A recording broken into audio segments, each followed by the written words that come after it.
Hello everyone, welcome to target entrance exam YouTube channel.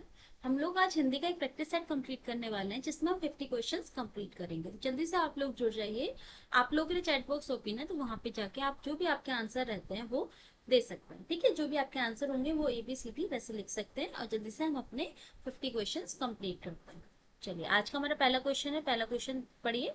बोली का क्षेत्र जब थोड़ा विकसित हो जाता है तो उसमें साहित्य की रचना होने पर वह क्या बन जाती है?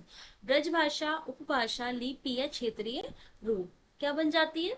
A B C या D। तो क्या बन जाती है? वो एक उपभाषा बन जाती है ना। तो 20 का बिल्कुल सही आंसर हो जाएगा। Next question. आपको सही वर्तनी का चयन करना है। ललायत, लालायत, लालाइत या लाला। बताइए 52 का क्या आंसर हो जाएगा? कैसे लिखते हैं? 20 का बिल्कुल सही आंसर हो जाएगा। Next question. नेक्स्ट क्वेश्चन हमारा 53। शुद्ध वर्तनी वाला शब्द है। प्रतिद्वंदिता किस तरीके से लिखा जाता है? A B C या D। बताइए शुद्ध वर्तनी इनमें से किस शब्द की है? तो किसकी है? D बिल्कुल सही आंसर हो जाएगा। Next question. अधोलिखित में से अशुद्ध वर्तनी वाला शब्द है। इनमें से आपको बताना है कि अशुद्ध वर्तनी किसकी है? दधीची, याज्ञवल्क्य, निवृत्ति या घनिष्ठ। बताइए 54 का क्या आंसर हो जाएगा? इसमें क्या चीज गलत लिखी है? ए बिल्कुल गलत लिखा हुआ है। दधीची नहीं होता है, दधीची होता है ना। दधीची होता है, यहाँ घा नहीं आएगा, धा है। ओके, चलिए नेक्स्ट क्वेश्चन। निम्न में से कंठ ध्वनियां कौन सी है? हमने PYQs में बहुत हिंदी में करे हुए हैं क्वेश्चन, तो मुझे नहीं लगता आपको प्रॉब्लम आएगी अब। ठीक है, तो आपने बस आंसर देते रहना है। तो क्या है? निम्नलिखित में से कंठ ध्वनियां कौन सी हैं? जा, जा, टा, ठ, निटा, ण, क, ख या और रा। बताइए कौन सी है इनमें से? वेरी गुड, सी इसका बिल्कुल सही आंसर हो जाएगा। कंठ ध्वनियां कौन सी हैं? कौन सी हैं? काखा, गागड़। ठीक है, चलिए 56 क्वेश्चन। चा, छा, जा, झा, ण। ये ध्वनियां क्या कहलाती हैं? कंठ, मूर्धन्य, तालव्य या दंतोष्ठ। बताइए 56 का क्या आंसर हो जाएगा? क्या कहलाती है ये कहलाती है हमारी तालव्य, है ना। तो सी इसका बिल्कुल सही आंसर। Next question. अब बस हम प्रैक्टिस कर रहे हैं क्योंकि हम ऑलरेडी बहुत क्वेश्चंस की प्रैक्टिस कर चुके हैं। PYQs हम सारे कंप्लीट कर चुके हैं और वही क्वेश्चन बार बार घूम फिर के आते हैं। तो आपको अब मुझे लगता है काफी क्वेश्चन तो देख के ही आपको आंसर्स आ रहे होंगे, है ना। चलिए, विशेष विशेषण से निर्मित भाववाचक संज्ञा का सूचक सही विकल्प है। बताइए विशेष, विशेषण, विशेष्य, विशेषज्ञ या विशेषता। बताइए क्या आंसर हो जाएगा? 57 का विशेषज्ञ हो जाएगा। सी इसका बिल्कुल सही आंसर। Next question 58 question. दा क्रिया से बनी संज्ञा को कौन सा विकल्प सूचित करता है? दा क्रिया से बनी संज्ञा को देता, दाता, दो या देते। बताइए 58 क्वेश्चन का आंसर हो जाएगा दाता हो जाएगा। 20 का बिल्कुल सही आंसर। Next question. स्वतंत्रता सबको प्यारी होती है। वाक्य में रेखांकित शब्द का संज्ञा भेद है। स्वतंत्रता सबको प्यारी होती है। जातिवाचक, भाववाचक, गुणवाचक या उपयुक्त में से कोई नहीं। क्या है ये हमारा भाववाचक संज्ञा। 20 का बिल्कुल सही आंसर। Next question 60 question. बालक इस पुस्तकालय में पढ़ रहा है। वाक्य में कौन सी क्रिया? बालक इस पुस्तकालय में पढ़ रहा है, कौन सी क्रिया? संयुक्त क्रिया, सहायक, अकर्मक या सकर्मक। तो कौन सी क्रिया? सकर्मक क्रिया। डी इसका सही आंसर। Next question. जिसने गड्ढा खोदा वही गिरेगा। वाक्य में सर्वनाम का प्रकार पहचानिए। जिसने गड्ढा खोदा वही गिरेगा। निजवाचक, संबंधवाचक, निश्चयवाचक या अनिश्चयवाचक। जिसने गड्ढा खोदा वही गिरेगा। क्या होगा इसका? संबंधवाचक, है ना। 20 का सही आंसर। Next question 62। मैं ये काम आप ही कर लूंगा। प्रस्तुत वाक्य में सर्वनाम है। पुरुषवाचक, निजवाचक, निश्चयवाचक या अनिश्चयवाचक। मैं ये काम आप ही कर लूंगा, कौन सा है? निजवाचक, है ना। आप ही कर लूंगा। ओके, चलिए नेक्स्ट 63 क्वेश्चन। क्योंकि क्वेश्चन हमने करे और बहुत सारे क्वेश्चन आपको PYQs जैसे ही देखने को मिलेंगे क्योंकि घूम फिर के वही क्वेश्चन आते हैं। PYQs जो हमारे होते हैं ना, अगर आपने वो क्वेश्चन कर लिए तो काफी क्वेश्चन तो आप एग्जाम में जब बैठेंगे ना देख के लगा देंगे, ऐसे क्वेश्चन आ जाते हैं क्योंकि सब आपस में एक दूसरे से मिले जुले ही होते हैं। 63 क्वेश्चन। सर्वनाम किसे कहते हैं? दो शब्दों के मेल को, दो वर्णों के मेल को, संज्ञा के बदले प्रयोग होने वाले शब्दों को या उपरोक्त में से कोई नहीं। सर्वनाम किसे कहते हैं? तो क्या आंसर हो जाएगा? संज्ञा के बदले प्रयुक्त होने वाले शब्द, यानी सी इसका सही आंसर हो जाएगा। Next question. नेक्स्ट क्वेश्चन है हमारा 64 क्वेश्चन। सर्वनाम के कितने भेद हैं? सर्वनाम के कितने भेद हैं? 4, 6, 5 या 3। ये क्वेश्चन भी बहुत आया है। कितने भेद होते हैं? 6 भेद होते हैं, है ना। हमने डिटेल में पढ़ा हुआ है। 65 क्वेश्चन। कृष्ण ने गाना गाया। वाक्य में कारक है। कारक भी बहुत आते हैं और कारक बहुत इजी होते हैं। एक आध क्वेश्चन आप आराम से कर जाएंगे कारक का आएगा तो। ठीक है, और आपने क्या करना था, वो टेबल जो हमने पीवाईक्यू जब करे थे तब बताई थी ना टेबल, बस वो याद करनी हो जाए। कृष्ण ने गाना गाया वाक्य में कारक है कर्म, संबोधन, संप्रदान या कर्ता, बताइए। कृष्ण ने गाना गाया, इसमें कौन सा कारक है? कर्ता कारक है ना, कर्ता ने गाया ना, ने यानी कर्ता आ गया। 66, पुल्लिंग शब्द का चयन कीजिए। पुल्लिंग बताना है इसमें हड़ताल, पुलिस, सरकार या संविधान। इसमें से कौन सा शब्द पुल्लिंग है? कौन सा शब्द पुल्लिंग है? डी, संविधान। ठीक है, नेक्स्ट क्वेश्चन, निम्न में से तत्सम शब्द चुनिए। चौपाया, चार पाया, चतुष्पद या चार पैर। तत्सम शब्द, तत्सम और तद्भव दो थे ना, तत्सम मतलब संस्कृत वाले, तद्भव हिंदी वाले, है ना, इस तरीके से याद किए थे हमने। तो 67 का क्या आंसर हो जाएगा? क्या है? चतुष्पद, यानी सी इसका सही आंसर हो जाएगा। नेक्स्ट क्वेश्चन, जब हमने पीवाईक्यूज करे थे ना, वही छोटी छोटी ट्रिक्स, छोटी छोटी बातें हम वही डिस्कस करते हुए चल रहे थे, ताकि आप आगे जाके जब भी क्वेश्चन वैसे आए तो आप आराम से सॉल्व कर पाए, है ना, और आप हो भी रहोगे आपसे आई थिंक क्वेश्चन सॉल्व। चलिए 68 क्वेश्चन, निम्न में से विदेशी शब्द कौन सा है? उष्ट, अमीर, प्रिय या भक्त। इसमें से कौन सा विदेशी शब्द है? कौन सा शब्द है? अमीर, है ना, 20 का सही आंसर हो जाएगा। नेक्स्ट क्वेश्चन, पानी चमक दिए गए, पानी चमक दिए गए अनेकार्थी शब्द को एक अर्थ के साथ लिखा है, दूसरा अर्थ बताइए। पानी चमक, है ना, दिए गए अनेकार्थी शब्द को एक अर्थ के साथ लिखा है, दूसरा अर्थ बताना है सर्व, सार, स्वाभिमान या इज्जत, बताइए। पानी का एक अर्थ हो गया चमक, एक अर्थ और बताना है आपने, तो क्या आंसर हो जाएगा इसका? स्वाभिमान, यानी सी इसका बिल्कुल सही आंसर हो जाएगा। Next question, sorry sorry sorry, इसका सही आंसर डी हो जाएगा, माय बैड, सॉरी। पानी का एक चमक हो जाएगा, एक हमारा इज्जत हो जाएगी, ठीक है, तो डी इसका सही आंसर हो जाएगा 69 का। नेक्स्ट क्वेश्चन, क्रय शब्द में कौन सा उपसर्ग लगाने से उसकी क्रिया, उसका अर्थ विपरीत हो जाता है? क्रय शब्द में कौन सा उपसर्ग लगाने से उसका अर्थ विपरीत हो जाता है?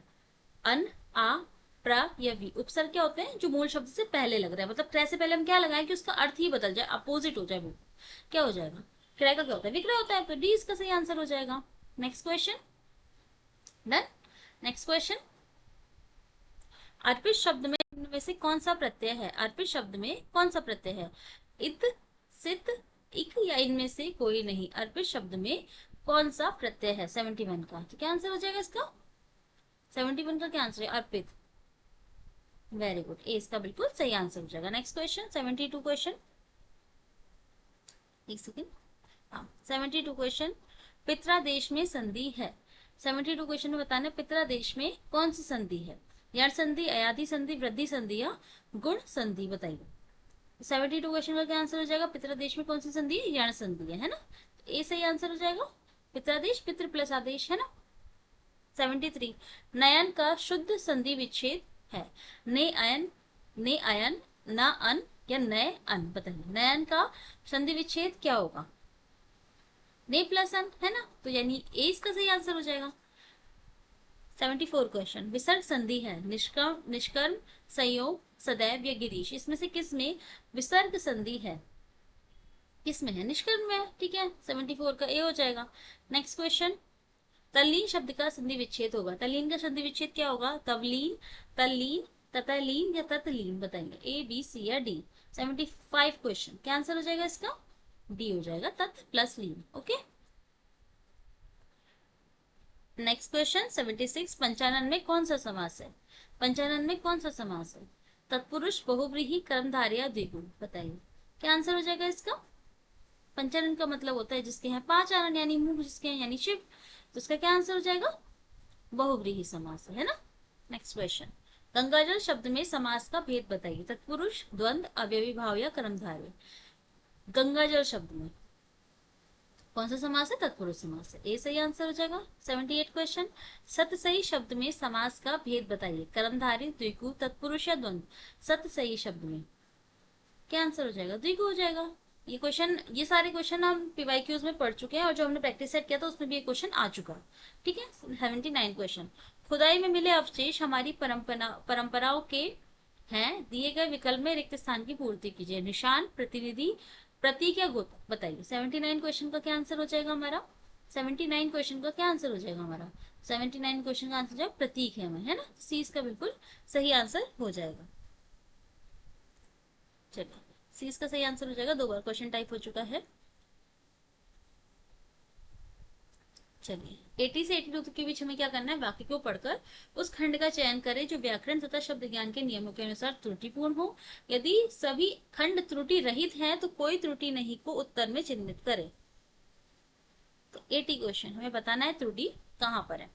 80, उन्होंने तुम्हारे पत्र का अवलोकन करके देख लिया है, कोई त्रुटि नहीं।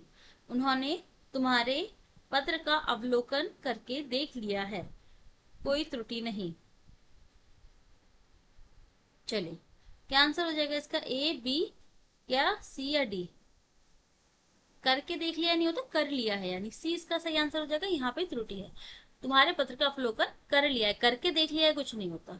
81 क्वेश्चन, हम लोगों को उस सैर में जो आनंद आया वह वर्णनातीत है, कोई त्रुटि नहीं, बताना। 81 क्वेश्चन में क्या हो जाएगा, हम लोग को, हम लोग नहीं होता, हम लोगों को होगा, तो ए इसका सही आंसर हो जाएगा, यहाँ पे त्रुटि है। ओके। 82 क्वेश्चन, हमारे देश का विकास हिमालय से हिंद महासागर तक है, कोई त्रुटि नहीं। 82 क्वेश्चन, हमारे देश का विकास हिमालय से हिंद महासागर तक है, कोई त्रुटि नहीं। तो क्या आंसर हो जाएगा, क्या आंसर हो जाएगा 82 क्वेश्चन का, विकास नहीं होता, हमारे देश का विस्तार, तो ए सही आंसर हो जाएगा इसका। नेक्स्ट क्वेश्चन, 83 क्वेश्चन, शोक, हर्ष एवं घृणा के भाव को व्यक्त करने वाले वाक्य को कहते हैं आज्ञावाचक, विस्मयवाचक, संदेहवाचक या संकेतवाचक। शोक, हर्ष एवं घृणा के भाव को व्यक्त करने वाले शब्द वाक्यों को क्या कहा जाता है, क्या कहते हैं, क्या कहते हैं, तो बी से आंसर हो जाएगा, विस्मयवाचक, है ना। 84 क्वेश्चन, तालाब समान अर्थ को देने वाले शब्दों को चुनकर लिखिए। तालाब समान अर्थ को देने वाले शब्दों को चुनकर लिखिए। तड़ाक, आकाश, पानी या कांतार, बताइए। तो 84 में क्या आंसर हो जाएगा, मतलब तालाब का समानार्थी शब्द हमें बताना है, तो क्या आंसर हो जाएगा, तड़ाव हो जाएगा, ए से आंसर हो जाएगा। नेक्स्ट क्वेश्चन, 85 क्वेश्चन, निम्न में से किस भाषा की लिपि देवनागरी नहीं है, संस्कृत, मराठी, तमिल या हिंदी। किस भाषा की जो लिपि है वो देवनागरी नहीं है, किसकी लिपि, किस भाषा की नहीं है, तमिलनाडु, तमिल भाषा की नहीं है, तो क्या है, एलक्तू कहते हैं ना लिपि जो होती है उसकी, तमिल की, ये देवनागरी नहीं है। 86 क्वेश्चन, सार्थक शब्द का विलोम है, सार्थक शब्द का आपने विलोम बताना है, निरार्थक, निरर्थक, परार्थक या आर्थक, बताइए। सार्थक शब्द का विलोम शब्द क्या होगा, ए बी सी या डी। निरर्थक हो जाएगा, है ना, तो इसका आंसर क्या हो जाएगा, बी इसका आंसर हो जाएगा। 87 क्वेश्चन, गणतंत्र का विलोम शब्द क्या होगा, गणतंत्र का क्या होगा, निजतंत्र, लोकतंत्र, स्वतंत्र या राजतंत्र। गणतंत्र का विलोम क्या होगा, गणतंत्र हमारा क्या होता है, मतलब जनता का शासन जिसको कहते हैं, तो इसका विलोम क्या हो जाएगा, इसका विलोम हो जाएगा हमारा राजतंत्र, है ना। 87 का डी हो जाएगा। 88 क्वेश्चन, 88 क्वेश्चन है हमारा, जानने की इच्छा रखने वाला कहलाता है विज्ञ, जिज्ञासु, ज्ञानी या ऋषि। तो जानने की इच्छा रखेगा वो क्या कहलाता है, जिज्ञासु कहलाता है। जो बहुत बातें करता है वो कहलाता है बधिर, बहुज्ञ, वचनीय या वाचाल। जो बहुत ज्यादा बातें करता हो क्या कहते हैं, उसे वाचाल कहते हैं, तो डी से आंसर हो जाएगा। 90 क्वेश्चन, लोहे के चने चबाना मुहावरे का अर्थ है अपनी असलियत भूलकर बातें करना, भीख मांगकर गुजारा करना, संघर्ष करना, इनमें से कोई नहीं। लोहे के चने चबाना, तो इसका मतलब क्या होता है, संघर्ष करना, है ना। 91 क्वेश्चन, पत्थर की लकीर मुहावरा का सही अर्थ विकल्पों में से चुनिए। पत्थर की लकीर, दृढ़ रहना, पत्थर से चित्र बनाना, पत्थर से लकीर खींचना है जिद्दी व्यक्ति। पत्थर की लकीर यानी दृढ़ रहना, यानी ए सही आंसर हो जाएगा। 92 क्वेश्चन, एक मुंह दो बात मुहावरे का अर्थ है। 92 क्वेश्चन का क्या आंसर हो जाएगा, एक मुंह दो बात, यानी अत्यधिक बातें करना, बहुत कम बोलना, अपनी बात से पलट जाना या बात बनाना। एक मुंह दो बात यानी अपनी बात से पलट जाना। 93 क्वेश्चन, कौन सा तुम्हें तुम्हें कौन सा तुमने यह मोबाइल फोन मोल में खरीदा है जो इसकी मॉडल की इतनी बुराई कर रहे हो। अरे भाई डैश, खाली स्थान के लिए सर्वाधिक उपयुक्त लोक वित्त पर चिन्ह लगाइए। कौन सा यह तुमने मोल में खरीदा है जो इसकी इतनी बुराई कर रहे हो। नया 9 दिन पुराना 100 दिन, दान की बच्चिया के दांत नहीं देखे जाते, नाक कटी पर घी तो चाटा, नाम बड़े और दर्शन छोटे। क्या कौन सा हम इसमें लोकोक्ति यहाँ पे फिट कर सकते हैं? तो कौन सी कर सकते हैं हम? 93 का क्या आंसर हो जाएगा? दान की बिछिया के दांत नहीं देखे जाते, है ना? क्योंकि तुमने फोन ऐसे ही खरीद दिया है, तुमने इसकी कोई मतलब पैसे वैसे तो दिए नहीं है जो इसकी बुराई कर रहे हो, या नहीं, वो तुम्हें ऐसे ही मिला है, तो उसके उसकी बुराई क्यों देखनी है ना? तो इसका सही आंसर ये हो जाएगा बी। सही आंसर हो जाएगा 94 क्वेश्चन। हमेशा आनंद का अनुभव करना अर्थ को व्यक्त करने के लिए सटीक लोकोक्ति है। हमेशा आनंद का अनुभव करना, तो क्या हो जाएगा? सदा दिवाली संत की, 12 मास बसंत, न सावन सूखा न भादो हरा, जहां चाह वहां रहा, आप भला तो जग भला। बताइए 94, ए बी सी या डी? क्या आंसर हो जाएगा हमारा? सदा दिवाली संत की, 12 मास बसंत, मतलब हमेशा खुश रहना। 95 क्वेश्चन। इस वाक्य में किस लोकोक्ति का प्रयोग होगा? तीर्थों के पंडे पुजारी प्राय ऐसे यजमानों की खोज में रहते हैं जो डैश हो। अब डैश में आपको फिल करना है, आंख के अंधे गांठ के पूरे, मान न मान मैं तेरा मेहमान, गंगा गए गंगादास, जमुना गए जमुनादास, आप काज महाकाज। बताइए क्या आंसर हो जाएगा इसका? 95th क्वेश्चन का, है ना? मतलब तीर्थों के पंडे पुजारी प्राय ऐसे यजमान की खोज में रहते हैं जो आंख के अंडे और गांठ, आंख के अंधे और गांठ के पूरे हो, है, यानी ए सही आंसर हो जाएगा इसका। ठीक है। 96 क्वेश्चन। 96 क्वेश्चन है हमारा, इनमें कौन से रसयुग्म है जो महाकाव्य के प्रधान रस माने जाते हैं? महाकाव्य के प्रधान रस कौन कौन से? श्रृंगार शांत, वीर भयानक, करुण रौद्र, रौद्र या हास्य, वात्सल्य। बताइए क्या आंसर हो जाएगा 96 क्वेश्चन का? श्रृंगार और शांत, है ना? ए सही आंसर हो जाएगा। 97 क्वेश्चन। किस कवि को कवियों का कवि कहा जाता है? धर्मवीर भारती, शमशेर बहादुर सिंह, रघुवीर सहाय, सर्वेश्वर दयाल सक्सेना। किस कवि को कवियों का महाकवि कहा जाता है? किस कवि को कहा जाता है? शमशेर बहादुर सिंह। बी सही आंसर हो जाएगा। Next question. दशरथ सुत तिहु लोक बखाना, राम नाम का मरम मरम है आना। किस रचनाकार की पंक्तियां हैं ये? तुलसीदास, कबीरदास, केसरदास या सूरदास। बताइए 98 क्वेश्चन। क्या आंसर हो जाएगा इसका? बी सही आंसर हो जाएगा हमारा, कबीर की पंक्तियां हैं ये। Next question. हिंदी का पहला पत्र है उद्दंत मार्तंड, इतिहास, तिमिरनाशक, बनारस अखबार या हरिश्चंद्र मैगजीन। बताइए हिंदी का पहला पत्र कौन सा है? वेरी गुड, इसका सही आंसर हो जाएगा उद्दंत मार्तंड। ठीक है। चलिए आज का हमारा आखिरी क्वेश्चन, क्वेश्चन 100 क्या है?